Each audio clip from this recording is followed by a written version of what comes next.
I think so often when it comes to spring, we use our sense of sight. But for me, the best thing has to be when you go outside and you just listen to the sound. You've got that chorus of birdsong first thing in the morning and at dusk, which is great. My favourite thing is a blackbird song. But then when you hear a cuckoo, you know that spring is here, and that's a real big telltale sign for me. And I love the sounds of spring. That's what gets me excited. Well, we've been spoiled for so many different animals here, but the one story that has really hooked me so far is about a female osprey, CJ7. She and her partner 022 are the first ospreys to breed in the south of England for over 200 years. It's amazing. The whole reintroduction project was run by Birds of Poole Harbour and the Roy Dennis Wildlife Foundation. And it's so great, the chicks have hatched and they're being reared by both parents really well. And it's really great because we get to see the progression of those chicks and how they grow throughout the course of the 3 weeks.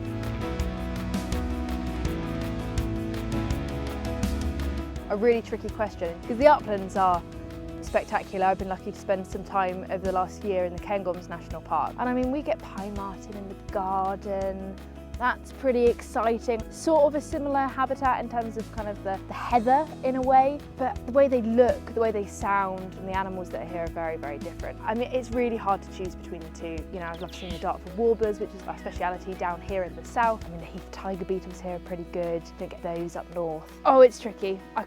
They're both important. You need both ecosystems for these really specialised species, either up north or down south. The Dartford warbler might be rare and it might be a southern speciality, but it's not very high in my charts when it comes to birds. I've always thought of them being a little bit tatty, actually, a little bit windblown and unkempt. I'm going to score them 1 out of 10.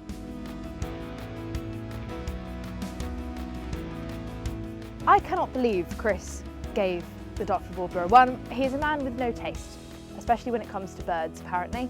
I mean, he's gone down in my estimations, don't know what he was thinking. He really needs to go get his eyes tested, because for me, Dartford warblers are really gorgeous. See that really chestnut breast, that beautiful red eye-ring. They're like a dark and mysterious long-tailed tit. That's kind of how I would describe a Dartford warbler, and I really enjoy them. I think they're really great, and they're a joy to see whenever I can get up to one.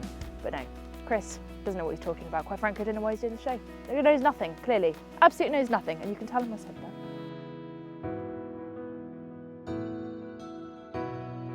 One of my biggest top tips is to not be so concerned about having to ID everything. A lot of the time when we go out in nature, you think you have to know what everything is. And I think actually, no, you don't. As long as you go out and enjoy it, and you see species and you see how they're moving around and think that's fun and are interested in it, then it doesn't matter whether you can ID it or not. It really doesn't. So go out and listen to the birds. It doesn't matter what bird is singing, as long as you're going out and about and connecting with the outdoors. Obviously, that knowledge might come over time and that's brilliant, but don't be put off by not really knowing what everything is, because it's really important that we can connect with wildlife, regardless of what it is, and that makes us more empowered to protect it.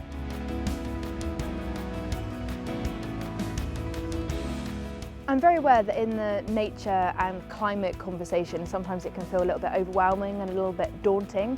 And the truth is, sometimes it can be, and I'm not immune from that. I certainly feel a bit overwhelmed by it a lot of the time. But I think there is a lot of hope and inspiration to be found. And actually, when we start working together and making that change, that issue starts getting smaller. So my biggest bit of advice for that would be to kind of step outside, find your inspiration, find your blackbird song, find your woodlouse, whatever it may be that gets you up in the morning and keeps you fighting for this amazing planet.